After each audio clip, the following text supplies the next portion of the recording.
Hey, hey, hey, welcome back to an all new In Between. I'm your host, Elizabeth Cheney, and I am so excited. I have the lovely ladies of the Completely Fucking Clueless podcast here with me, Audrey Jean Flowers and Sarah Alice Liddy. They are fabulous 25 somethings, mid 20 somethings, Gen Z somethings, confidence queens. They are amazing.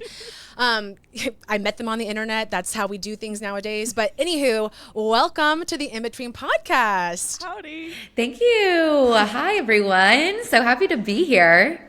On this lovely Sunday morning, yes. Yes, it's a rainy Sunday in New York. Yeah, it's rainy and gross here in Atlanta too, but also New York. Ugh. I have FOMO. I'm jealous. Do you ladies love living in New York? Is it amazing? I love New York. I mean, there's a lot of challenges to it, but I absolutely adore it. Yeah, I grew up here. I grew up 30 minutes outside of the city, and so I love it. And it's so funny because both of my brothers go to school on the West Coast and enjoy the West Coast, and I'm like, I just don't see my life anywhere besides New York. Like, I just can't see myself anywhere else. It seems like a different kind of beast. Like it seems like you don't know until you go there. Like you gotta go there. For sure. Mm-hmm. Yeah. And I feel like because I've been navigating the city since I was young because of all the theater stuff I would do, like it's definitely a beast. And I'm like, oh, like this is just normal life. Sort of like, you're just like, this is where I grew up. This is my habitat. So I'm like, I'm going to knock some people out on the street, put on my like bitch focused face and just go for it. I love that. I grew up in Massachusetts, so not that far.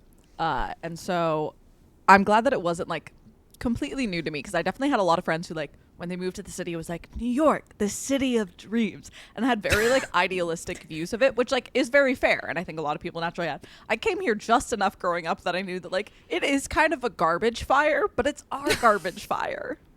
Yes, garbage fire.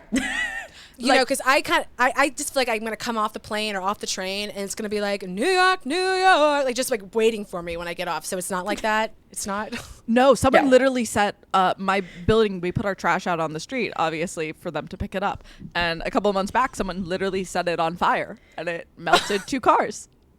Oh yes, the cars. Yeah, and I walked out and there was just like a partially melted car that was on our street for 2 weeks, and it was like, oh, okay.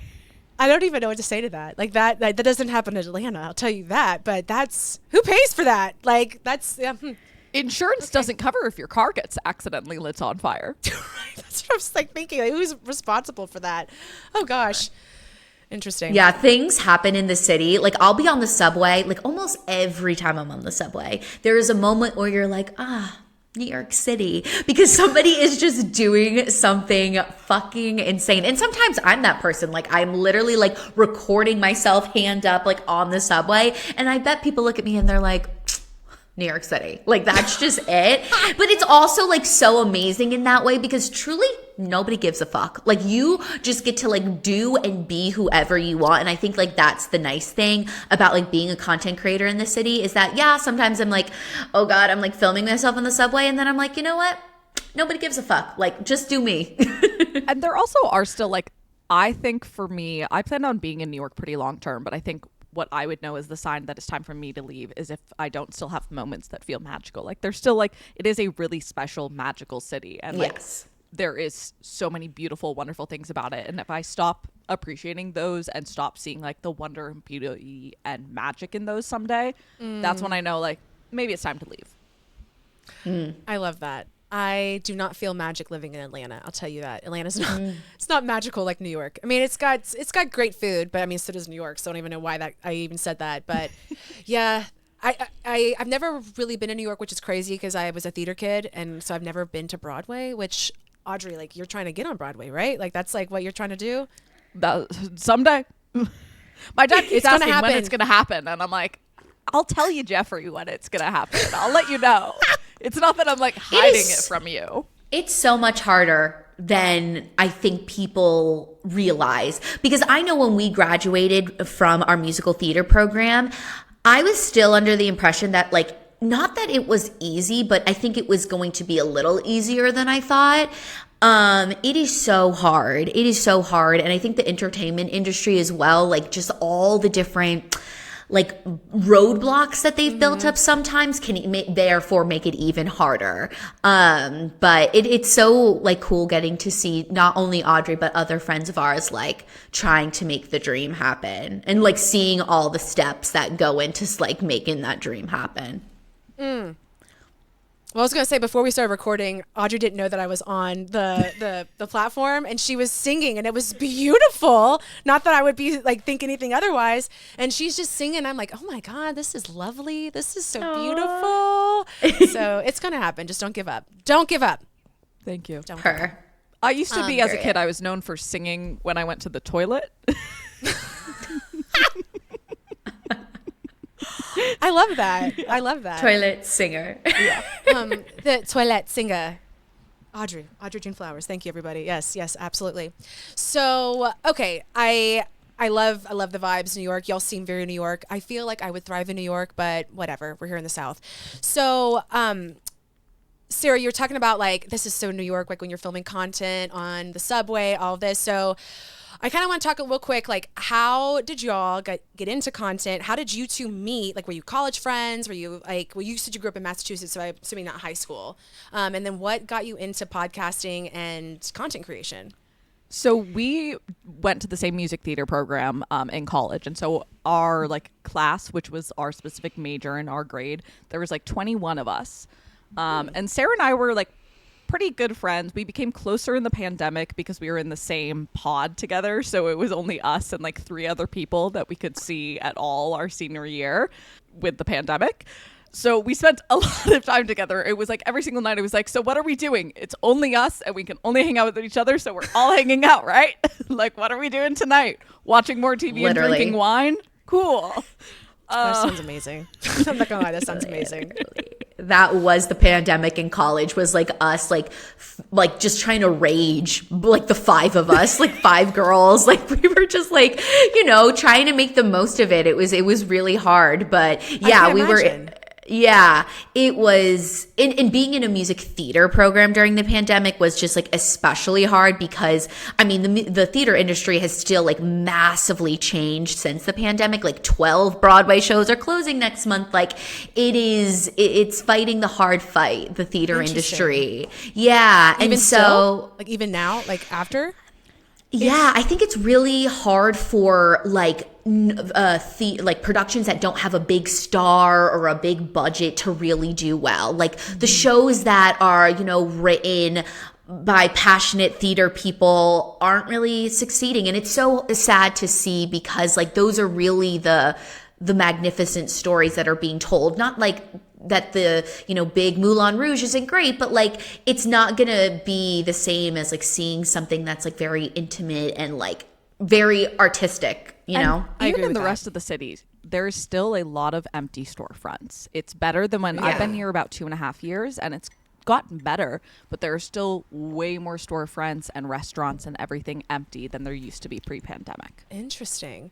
Well, I that kind of surprises me because, I mean, I know during the pandemic, like New York was like everyone's moving out kind of thing, but I kind of thought that might have gotten a little fixed, a little, you know, different since, but I guess not. It's gotten better, but it's just the city is not 100% bounced back. Yeah, it's definitely, it was scary during the pandemic. Like I remember going to my doctor's office like a couple times during that like first like 6 months. Like it was scary, like seeing nobody there, nothing on the streets. But yeah, we met in college and we got closer as, you know, we progressed in college. And then I was doing summer stock right after school, and I have always loved like podcasting. I got really into watching YouTube in college. And I was like, I kind of like want to start a podcast, and I was just like, I don't want to do this on my own. I want to have somebody to do this with. Somebody had given me advice to have something that was like artistically my own. That was like her advice from being post-grad in the theater world. She was like, try and have something that like you can show up to for yourself, that you're not like being rejected, you don't have to audition for all that stuff. And so I reached out to Audrey and I was like, would you want to start a podcast? Because we've always had like very similar like aesthetics, and I thought that would kind of like be cool to work with. And you know, she was also in New York. A lot of like our other friends weren't, but I don't think I would have started a podcast with any of our other friends. Like no offense to them, love them, but like it just like wasn't there. I didn't think it was any of their vibes. We'd also, Sarah and I had worked quite focusedly together, so like we had to do a lot of like fundraising with our like class, and like that was a big part of the college experience. And Sarah was our like class's financial person and I was our class's manager, so we'd already knew that we could work together competently. 100%. That's so true. I didn't even think about that. But yeah, and we decided that we wanted to start a podcast, and it just kind of took off from there. I love that. Well, you both feed off each other very well. Like your podcast, I love listening to it. It has that best friend vibe. It feels like you're just having like a girl talk kind of thing. But yeah, well done. Good placement, ladies. Yeah, we always say that like I'm the one that keeps us on the track and Audrey's the one that takes us off the track. And it's totally true. Like I feel like we complement each other in that really fun way. You know, I think she teaches me to like, you know, sometimes like not have to be so like stern and in the box. And then hopefully I teach her like we're bringing it back in the box. That's good though. You need that. That's like the best partnership right there. Like you need that kind of that yin and yang, so to speak. For sure. Yeah, doing the solo is hard. I'm not gonna lie, it's hard. But I don't know who the hell I do this with. So I cannot imagine doing it alone. You know, we always say that. That's why we have breaks sometimes, and that's why I've gotten better about like journaling out like what I'm gonna say. When I first started, I thought I had to have like a real in between, like yes, a real in between, but it had to be something deep and significant and this or that, and like that is exhausting. 100%. Like, if you're not like doing okay, like how am I gonna tell these people to love themselves today when I just feel like a trash can? You know what I mean? Like. So I've learned like, okay, you can take those shackles off. It's okay. Like you can have, it's your podcast, believe it or not, you can say what you want to say. So yeah, it's really hard, but you both do it so well together. Like, thanks. Yeah, love it.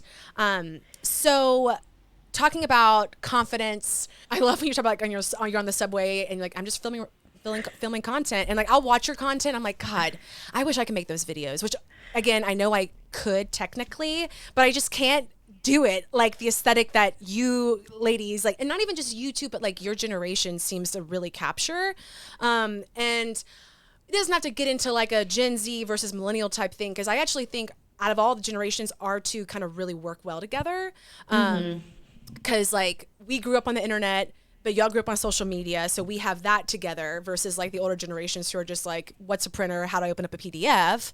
You know, but then you have like Gen Alpha coming up, which apparently some of them aren't even born yet. And all I hear from my teacher friends is how entitled they are. So I just feel like Gen Z millennials, like we get together, like we need to be friends and cohesive. So with that said, Gen Z seems to have like this confidence, like this online confidence persona that I want a piece of that cake. Like I want that delulu, that delusional, like I'm going to sound so old when I say this, but I'm thinking of old hashtags on TikTok. Cause like I'm that millennial that, you know, trends on TikTok. Then 2 weeks later I see it on Instagram, you know? But like the tube girl energy, like that girl energy. So talk about that. And also understand like, it's okay if you don't have that confidence all the time. If you did, I'd be amazed.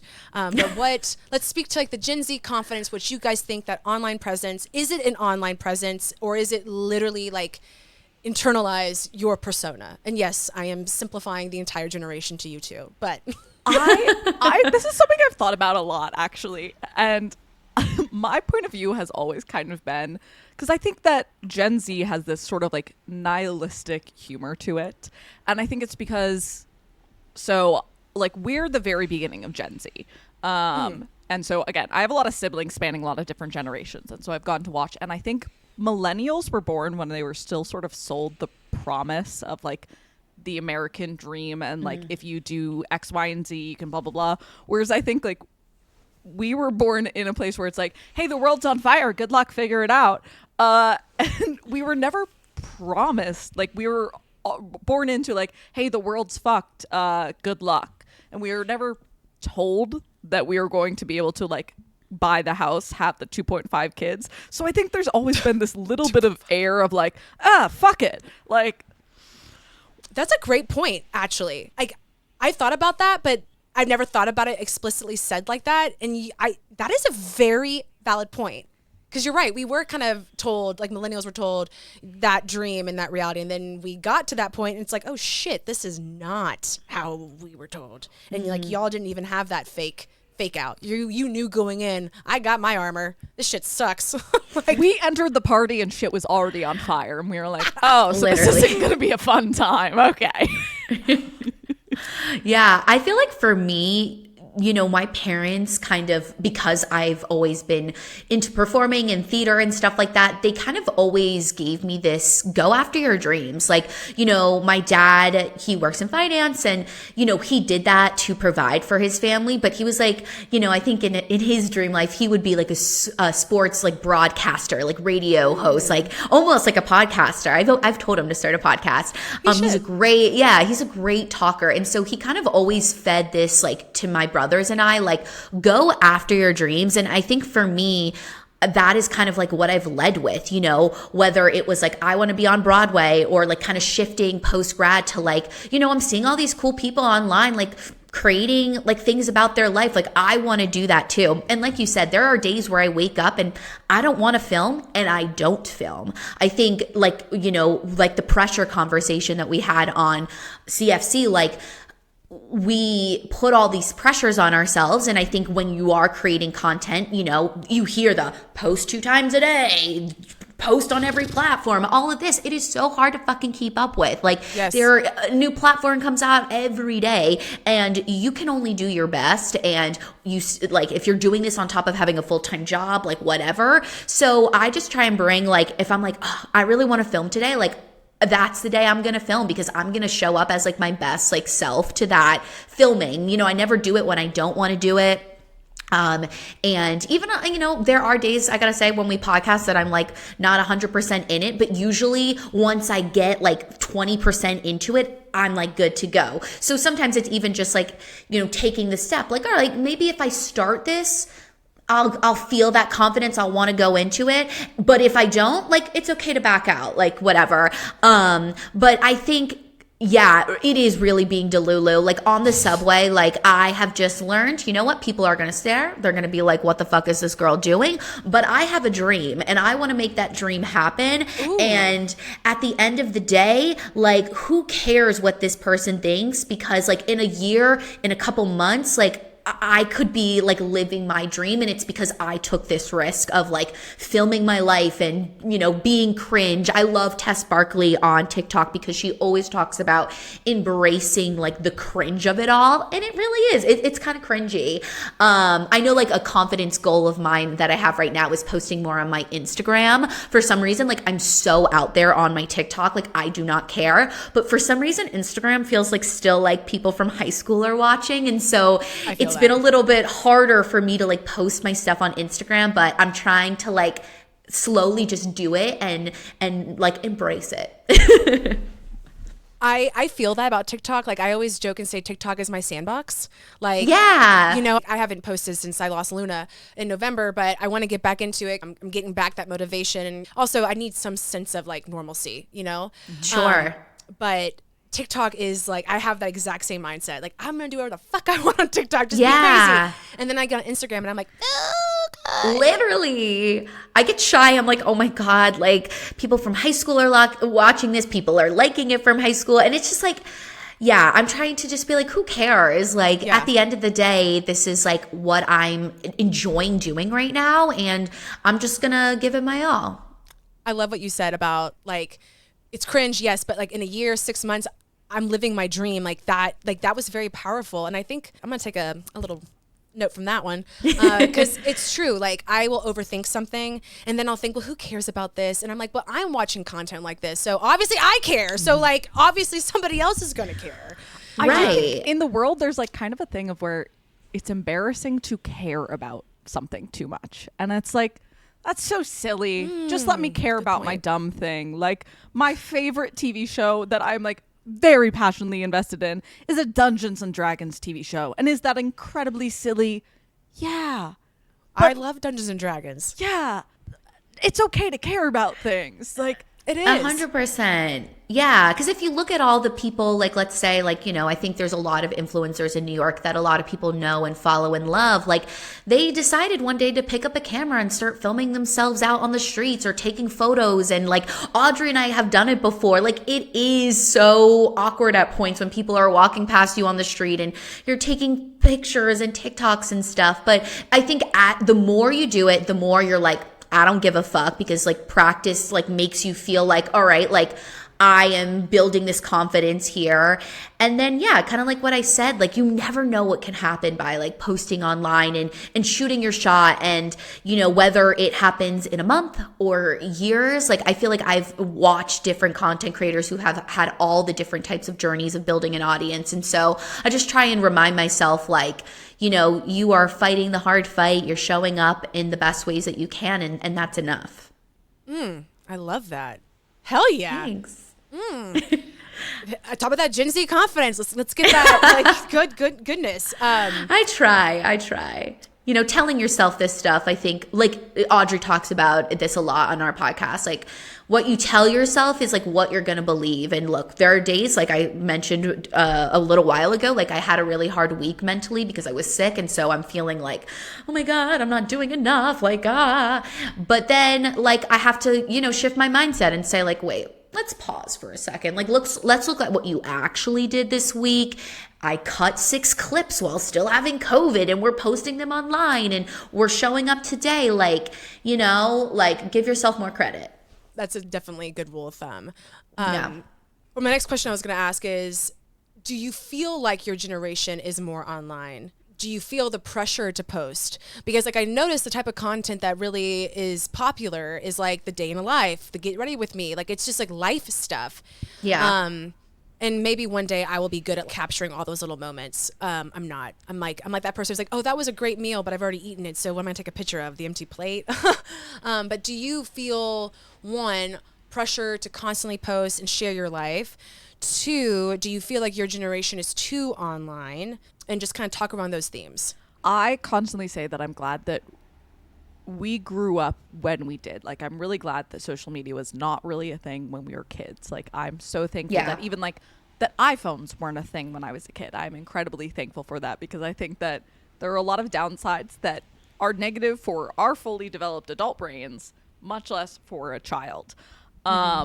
As far as like filming stuff, it's not intuitive. You just start doing it and eventually you get kind of used to it, but like it's very weird. And it's also weird of like, it is performative. No matter how authentic like the influencer you're watching is, like there's a good chance that they did a couple takes of that. Like it is 100% fabricated to some level, and it is very weird existing like in this performance of authenticity and like trying to sort of work the line. And I'd say I definitely used to feel a lot more pressure with social media stuff.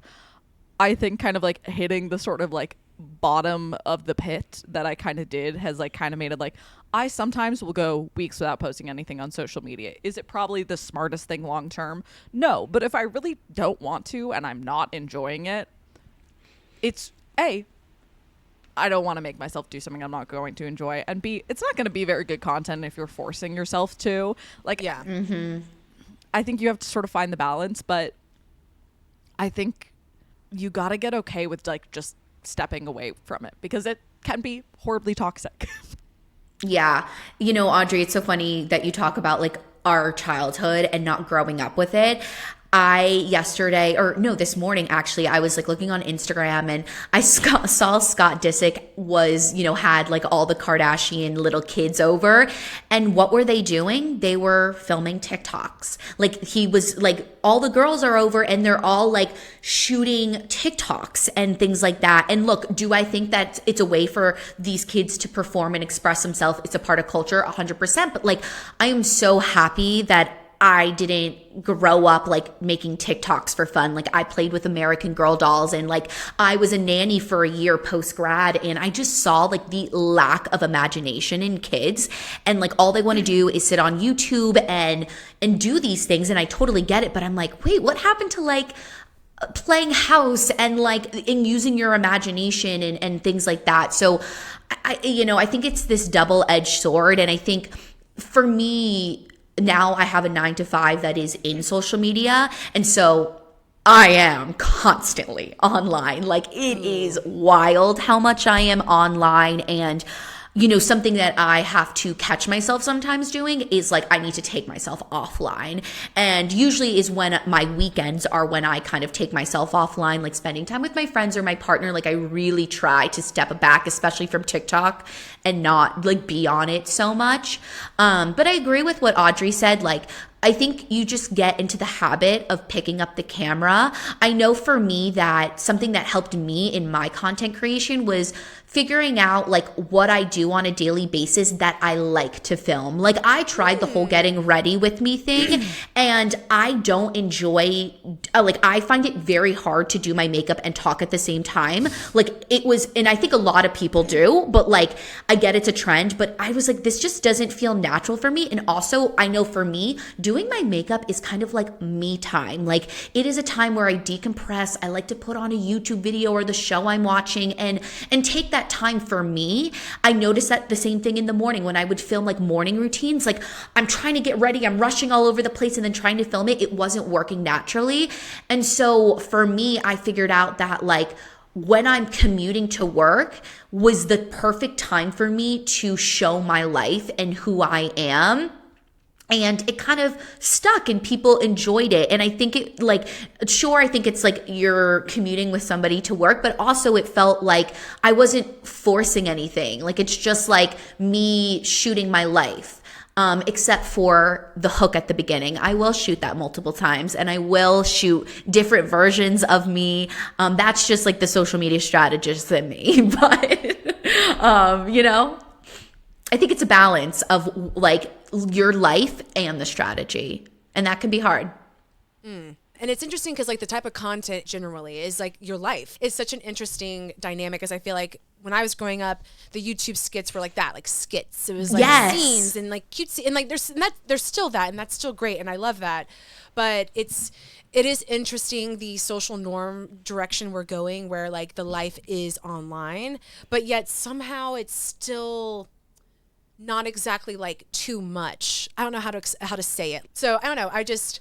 Any thoughts on the matter? We can close this up, but I'm just curious, like, do you think the direction of the online presence, how is it going to help confidence, maybe hurt confidence? Because I think it's enabled more confidence because you're kind of putting you're the star of your show, right? The show is your profile. But where is the vanity? Where is the social interaction if we're all hiding behind our keyboard? Like, where is that? Like, how do we become more online, but still maintain that human existence and human connection, so to speak? Is it more personal? What is it? That's why I love the podcast personally, is because I think that is a way for like us to connect with the people that we see online. That I love having these interviews and these conversations because we get to talk with the people that we are seeing online, getting to know them for 45 minutes to an hour. And I really enjoy that. Like, I really enjoy the conversation. It's really, as you said, like, I think only like media, social media, being online is going to get more and more. And it's going to be interesting to see how everybody tries to find their own balance, because it's not like there's any regulated balance. No. And I think that's one thing with like us growing up is without pre-iPhones, like I had access to a family computer growing up, but like it was in the living room. What children accessed was a lot more regulated. And so I have a niece and nephew who are 9 and 11, who I'm very close with and are very important to me. And it's scary because they can get into corners of the internet that really aren't watched or regulated. And I even think with something that I thought about a lot with, have you seen everyone talking on TikTok about the 12-year-olds in Sephora? And it's like, yes. Yeah. That may be kind of shitty, but I think the world has gotten really mean to children in a sense of these children are on TikTok seeing these videos, calling them terrors, saying that they're awful, that they're going to be awful adults, that we all already hate them. And I think that 12-year-old is a hard time. Like, puberty, it's a rough time. And so then imagine going online and hearing everyone say like, yeah, we all hate you and you already suck and we're dreading you becoming adults. I have no idea how, but children need more protection. And I think we as adults on the internet and honestly even in public need to be more aware of like children on planes are annoying. Children on TikTok is annoying, but like I think we all as a society, I think America is very individualistic focused, and I think that is really sad and very harmful to our children because so many adults, and I see so many people talking about this on TikTok, just hate children for existing, and like they can't control their existence. Kids. And yeah, they kind of suck and are annoying, but so were you as a kid. Like kids get to be.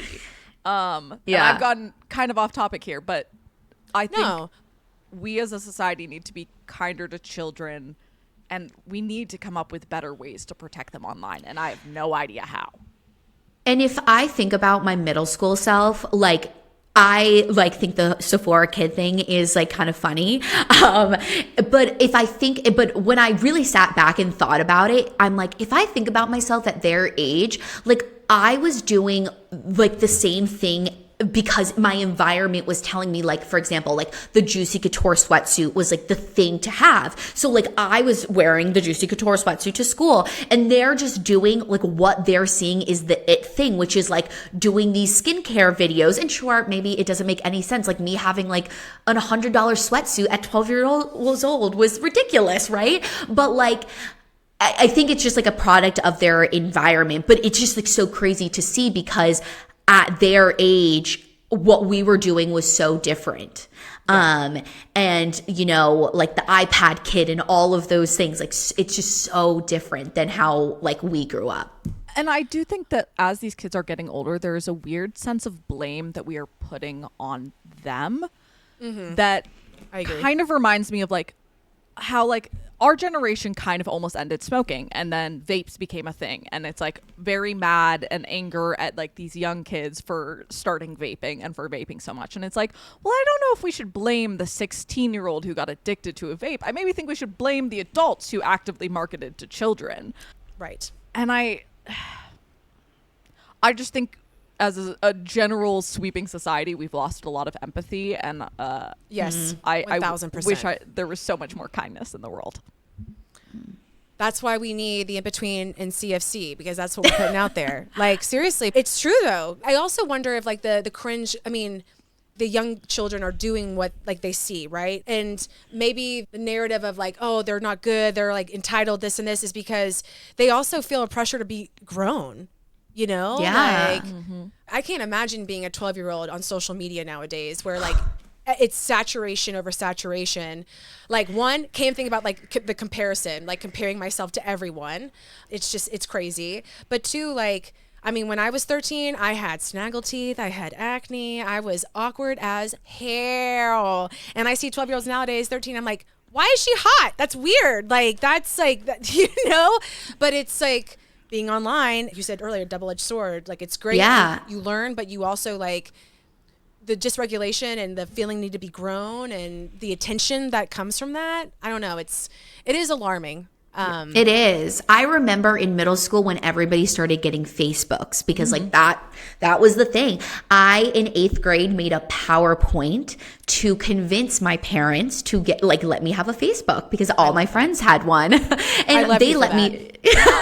I was like, I want one. And, you know, they let me have one, but my mom also had to have a Facebook, and, you know, she had to watch and regulate it. And it's so funny because at the around the same time, Instagram came out, but my mom had no idea what Instagram was. So I just like made an Instagram. And if I think about like back then, like we were just posting like random things, like nobody was going after aesthetic. Like I really don't feel like the whole like influencer thing started happening until like we were in late high school, early college. So, you know, I think we did kind of get like the best of both worlds situation out of this, where we can remember a time where social media wasn't taking over.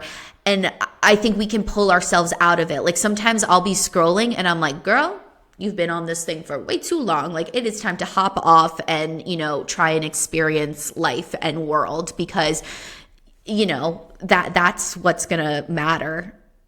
I made a Facebook when I was under 13, and my parents had told me I was not allowed to make a Facebook, so I made a hidden Facebook. And my mom eventually, I think, told me who ratted me out. I don't remember who it was anymore. I think it might have been my sister. She might have been the one who ratted me out. Or actually, no, I think it was a friend's parent told my parents, and I got in trouble for having my Facebook account, and I wasn't allowed to make one until like 2 years later. But you got to be protective because there's creeps out there. Yeah. No, but also thinking about this, I saw a TikTok the other day that was talking about this, but it is so true. When we were in middle school, probably when you were in like middle school and high school as well, like there was like with AIM and things like that, and like a Facebook, you got offline. It was like BRB see you later, like, and you shut down for the night. Like, you know, you weren't allowed to be on this 24/7. Like, even like if I'm thinking about my first phone, like it was a slide up phone. Like there was no way for me to be on Facebook all night. And so now it's a little bit harder because of the iPhone and like technology advancing for you to like detach from it. Like I pick up my phone without even thinking about it all the time. I feel anxious if my phone isn't on me. Yeah, literally stressed. I'm like, where is it? There was, I forget what it's called, but the movie that came out on Netflix at the end of 2023 had Julia Roberts, Ethan Hawke. It was like kind of a doomsday type movie. Okay. I should know what it's called. I'm being really bad by not, but it just came out on Netflix, and it had like an ambiguous ending, which I hate those kind of things. My anxiety hates those, but it's essentially like there's something going on. They don't know what's going on, but like all systems start turning off. They lose cell service. And so it's just like them dealing with all this shit. But all I could think about was like, I would be so screwed if I didn't have my phone. Like, what would I do if I didn't have my phone? And then I was like, oh my God. Then I felt very insecure. Like I felt defenseless. And I'm just like, well, you know, ignorance is bliss, I guess. I'm not quite sure. But it's like a third hand almost, like the phone. I was going to ask one question I want to know is, so one, we were talking about the pandemic and graduating. I just want to say, I can't imagine being remote my senior year for musical theater. Like that sounds so awful. I'm so sorry. I just wanted to know, or wanted to ask, kind of speak to your experience being at such a pivotal point, graduating, and you are stuck inside. And then also, do you think the pandemic and everyone like, because the pandemic kind of made everybody online, even like the older generations, do you think that's had an effect on society or even like your generation or you two personally? Yeah, I don't know if TikTok would have become the same sort of beast it is today had the pandemic not happened. I think it still would have eventually like grown as a platform or whatnot, but I don't think it would have rocket launched in the way that it did if not for the pandemic. Because like I didn't download TikTok until the pandemic. Yeah. Same. And as far as graduating in a pandemic, I feel like graduation is meant to be like, feels like a rocket launch, like launch you into your future. I always make the comparison of, you know, that trombone noise that they make on TV shows or trumpet or whatever it is, where it goes like, wah, wah. Graduating in the pandemic kind of felt like, wah, wah. Yeah. Literally. It was like, okay, it was sad. Yeah. I mean, we were lucky enough that we got to like walk across the stage. You know, I think especially toward the end of our senior year, our senior class as a whole was like, you know what? We have been through a lot. We are going to come together and celebrate this together. We were in North Carolina, which a weird perk of that was not as many people wanted the vaccine there, meaning we were all able to get it pretty early. So I was vaccinated way before my parents, who, like, my dad is now 70. He was already a senior citizen, meaning he was in one of the first waves in Massachusetts. But I got mine way before any of them because no one wanted it. No one's getting it. Yeah, we would all go. Like, we would all go early on because nobody was really getting it. And so, you know, and we all wanted to be vaccinated because, you know, we wanted to graduate. We wanted to be able to spend those moments together. I think it's hard looking back on our senior year because it literally feels like a weird fever dream. Like, it was robbed. It was insane. And, you know, sometimes I think about, because the class of 2020 is like, oh my God, like we do, like and I totally understand and can feel so much like empathy and sympathy for like not having a graduation whatsoever. But they lived basically a normal college experience until those last 4 months of 4 months of school. We were in that for like a year and a half. And so it really affected our education. Oh, I'm sure. Cannot believe they made us pay full tuition for that. That is my opinion. Yeah, a performing arts degree online doesn't work very well. Doesn't work I well. doubt you were performing. Maybe you guys did like webinar type things, like shows like that, like talent shows, cabarets, things like that. But we did every different type of doing a show, and all of them are bad. Yeah, we did like one of my classes, you had to sing, like literally singing outside in a tent. Like when it got cold, we'd put on our jackets and we're singing with the mask on outside in the middle of the university. Inside. So for certain classes, we would lip sync with a mask on. Yes, to your own voice. You would pre-record your voice and then you would put the mask on and lip sync to your own voice. Like it was insanity. Just like looking back on it, that's like insane. I had insane in the first couple of months of the pandemic. So the end of our junior year, I had a student concern report filed about me by a teacher. In which I started the pandemic when we got sent home from school. I was at my grandmother's house in New Hampshire with 2 of my classmates. Who 2 of us actually had student concern reports filed by us, in which I then had to talk to someone at the school, and they were like, it was like meant to be a check-in, but the system was clearly not designed for the level of like mental health distress happening in a pandemic. So like, how are you doing? And I was like, oh, I'm wildly depressed and don't really leave my bed. And I'm just like barely attending my class, or I was attending my classes, but like barely getting my work done.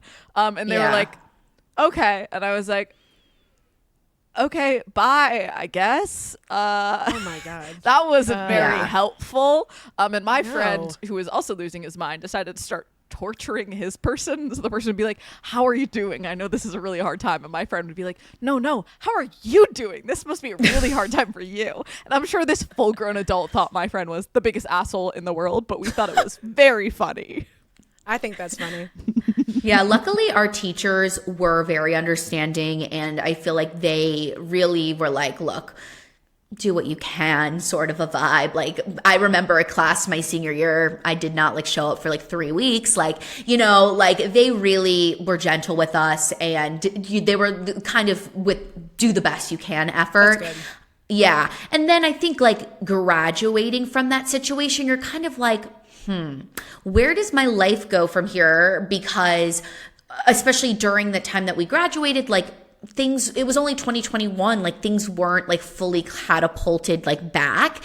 And so, you know, we're in the performing arts industry. It's a live industry and you don't really know where you're going. And I think for me personally, like I was just like, I can't like continue this way. Like I don't want my life to be on pause anymore. Like I want to do something about this. And I think the podcast really helped with that, because especially that first year post-grad, like theater was still kind of like, you know, not back. And so at least it gave us something to put our creative energies towards, because it was really all we had. I think that's really profound that you took that experience and that's where the podcast was like birthed from. I just want to say, or just give you guys like kudos and validate the experience, but I can't imagine that being my college experience and then graduating. I can't imagine the anxiety and like intrusive thoughts and just like the shitstorm you were having to deal with graduating, which is supposed to be this huge pivotal moment in your life. And it's like, okay, the world is very much on fire. Sure, we've been prepped this growing up, remember? But like, this is like legit, like I don't have the safety tools for this. I wonder if that's where like some of the confidence comes from. It's just like, we were literally handed shit. So like, it's kind of like every aspect. So we ball. We got nothing to lose, baby. Exactly. Like that's what I want. I mean, seriously, like you ain't got nothing to lose. Why the fuck not? Like I'm gonna make some videos and then boom. And you have this Literally, great podcast. So it's like, yeah. I think for me, I got on TikTok in November of 2021. Prior to the pandemic and then during the pandemic, I was going through my lowest of lows time. And so I was already so obsessed with Instagram at the time. I was like, I cannot get on another social media platform or I'm going to go crazy. Like, I'm never going to get out of bed. But then once I saw people, starting to gain these followings and starting to get opportunities from this following, that's when I got interested in social media, because I was sort of like, okay, I've grown up a performer. I kind of know how to be like, put myself out there and be on a stage. Like, how can I use like social media to my advantage to be the star of my own show, as you said earlier, to get opportunities and things like that. And so I think that was like what was really cool about social media to me, was like I saw some of our other friends from like college getting online and like getting like these opportunities like to be on shows on Broadway from like having their following. And so I was like, you know what, like I'm gonna try and use this to my advantage and just like kind of go for it. And kind of carve your own path. Yeah, I've always loved that. I've always loved carving my own path. I took a gap year before I went to college, like, have again, like kind of carved my own path, like with going into social media more after college. Like, I don't know. I'm kind of like, never leave anything off the table. I think when people ask me about theater, because I spent so much of my life dedicated to it, they're like, oh my God, how could you just give up and like all this stuff? And I'm like, I'm not. I'm just like kind of moving about my life, trying to do what's best for me, like in this moment. And like, who's to say like in a couple of years, like I won't feel this calling to go back to theater. And you know what, if and when that time comes, like I will try and figure out how to make it work, but I can like control myself in the present. Yep. I didn't really like to carve my own path. I went to an arts high school where I majored in theater, like was very focused on that, like did the whole college process, got into a college, had a very clear plan. And the pandemic just fully blew that up. I just felt that's like another thing. kind of had to like rebuild my life a little bit from scratch. And I would say like there is such a weird now split divide of like the before and after. Like the person who I was before feels not the same. So incredibly different from who I am. Like truly, Absolutely. I think I don't know, for better or for worse, like, or different. I would be an entirely different person had the pandemic not happened. Again, Agreed. Don't know if better or worse, but incredibly different. It just blew up my entire life point of view plan, and we just had to start all over. And how do you feel now about that? Or sorry. No. To go off of that, Audrey, like I think because like you said, Elizabeth, it was this like transitional period of our lives where this was happening. I do think that gave the little like fuck it energy. You're like, you know what? I couldn't leave my house for 6 months. Like, fuck this. Like, I'm just going to do something about my life because like the same thing could happen a year from now, a week from now. Like, so let me just do something and see where it goes. And I think no, absolutely. By the time we started the podcast, like I think both of us, or Sarah had done a show over the summer, but I needed something so badly to put my love, care, and attention into, of like 100%. Because like I took a like year and a half long break from auditioning. I auditioned for like the first year I was in New York and then took a year and a half off. And it's because in the pandemic, we were kind of doing all the worst parts of theater and none of the parts that are fun. And I kind of grew to hate it a little bit. And I just wasn't loving it anymore, and I wasn't getting to do any of the parts that like made me really excited. And like this podcast radically has changed my life, even in just the sense of it gave me something to put my love, care, and attention into, which I think is so important. You need to have things in your life to care about, otherwise what's the fucking point? Right. Literally creative outlet, like 1000%. Even today where we're in a much more post-pandemic world, like things are pretty normal for like the most part, like I still am grateful that I have something that is not just my work. Like I was talking about it the other day with my partner, like I am so happy that my worth and my value is not 100% on my job, that I do make content on my own, that we have this podcast, that there's now multiple streams of things where I can feel like achievement, success, passion, creativity for. I just want to point out at 25, almost 26, for you to already have that mindset that my worth is defined by me and not my job or this or that is so fucking just badass. Like, yes, that's key, slay, yes. Like, I didn't learn that until just a few years ago. So I just want to commend you. Like, that's a great outlook. And because of that, because you don't tie your worth into that, you tie your worth into you and like what you create, like it probably helps motivate and can, pushes you. For sure. Audrey, I have a quick question for you so you talked about how you kind of had this whole plan, kind of like the path that you were walking, and then the pandemic said, and then imploded it. How has that been post-pandemic? Because I was similar in the sense of like, I thought I had to follow a certain path. Yours was still a little bit more personal to you, but because I loved what you said at the beginning about like being fed the American dream and the generational differences. But how has the implosion of your path, how has that affected you now? How are you navigating it now? It's absolutely terrifying. Yeah, absolutely terrifying. And I'm still trying to figure it out. I feel very behind all the time. And it is absolutely terrifying. And I'm also super privileged on a ton of levels of like, I'm so lucky and blessed and have so much support and privilege. But it's been terrifying and it's been fucking hard. And it's, I've questioned myself a lot. I've been like, is this what I want to do? And it's been very scary a lot of the time and not very enjoyable. But I've always, similar to when we recorded our episode with you, you talked about not having regrets. And something that I've always kind of said is I don't really ever think of myself having any regrets because I like where I'm at and I wouldn't change anything to jeopardize that. And, in this past year, I've had times where like I've said that saying and it's not felt true because I've been in really bad places. And I've been really fucking low and I've not really wanted to exist anymore. And I'm starting to get to the other side and being weirdly thankful for the bad shit and for my life plan getting blown up and for the things that it allowed to come into existence. Like I'd been so focused on theater forever that like honestly probably even doing a podcast wasn't something I'd really ever considered because I was just so focused on that. And 100%. I do think once I reach the other side, I'm going to be stronger. I mean, I've been absolutely blown to pieces and I'm building it back up little by little. Yes, ma'am. And it sucks a lot of the time, but I'm like slowly figuring out. And I did, for my 25th birthday, I did a lot of mini interviews with people. And one was my dad. And so my dad has raised 6 kids. I'm his 6th. We span 23 years. So the oldest is in her late 40s right now. And I think hearing him talk about how like every kid is going to have their own path and that like that's really hard and that like they're not going to figure it out right away, that like they need support. It's not like you turn 18 and you're out of the nest. And like I think the gentleness and kindness that he saw for each of his children and their paths, because we've all had very different paths, a lot of us very non-linear paths, and like a lot of us still don't really know what we're doing.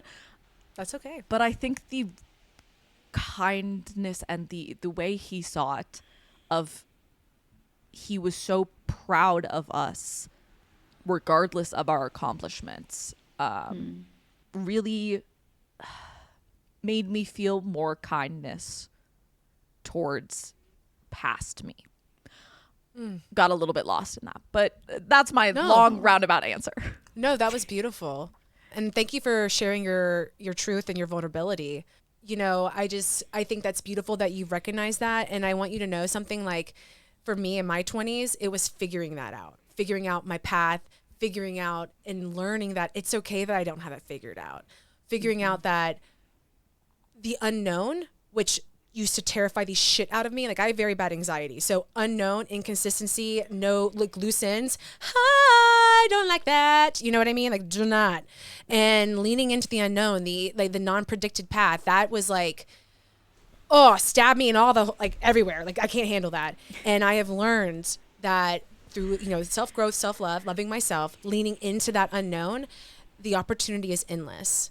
So like, I commend you for doing the pod, even though that may not have been like your original idea. And I commend you for like navigating the path of, all right, I'm learning that this is like the path that I thought I was going to walk is not it. And I'm over fucking whelmed and that's scary as shit. But I'm also learning that somehow I'm walking it. I don't know where I'm going, but I haven't fallen yet. And that is the beauty of it, is that you're actually never going to fall.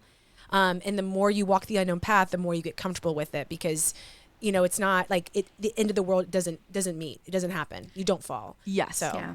I think like the thing that I've learned getting older is the more you do things, the less scary it becomes. And that applies also to life of like, you get more comfortable with it and you eventually your brain and body start to learn that like even though this feels absolutely terrifying, like it's not going to kill you, like Nope. so, like that anxiety can feel so real and it can feel like this is the end of the world, and it's not. And I don't trust that all the time. There are still days where like my brain very much wins, like the mean brain very wins, and I think like it is the end of the world and I am an absolute shit human being, and that like it's awful and I've already ruined everything. My life is over. I've already fucked up too much. I feel that. I feel that. But like every day that you keep going, your brain and body and like heart learn that like, oh, okay, the world didn't implode because we fucked up that thing. Literally. Yep. Literally. I mean, the world literally imploded your plan. And look, you're figuring it out. You're finding new ways and U-turns and other ways. Like, no path is linear. And I think that's beautiful. Fucking infuriating. I loved that. Oh, for sure. For sure. Fucking infuriating.